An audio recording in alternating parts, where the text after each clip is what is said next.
under the authorization granted by the founding chairman.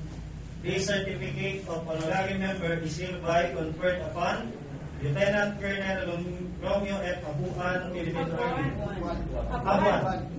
Director, 104 Community Defense Center, 1st Regional Community Defense Group, RESCOM, Philippine Army, Camp Andres Malon, Dinmali, Pangasinan, for having demonstrated virtues conducive towards the fulfillment of the organization's vision, an upright Filipino society with good governance. Given this 30th day of September 2022 in the year of the Lord at NCP, National Headquarters, Season, Pangasinan. Signed by our beloved Bishop Robert A. Sulviesa, our founder and president, administrative Bishop, National Chapters of the Philippines, NCP.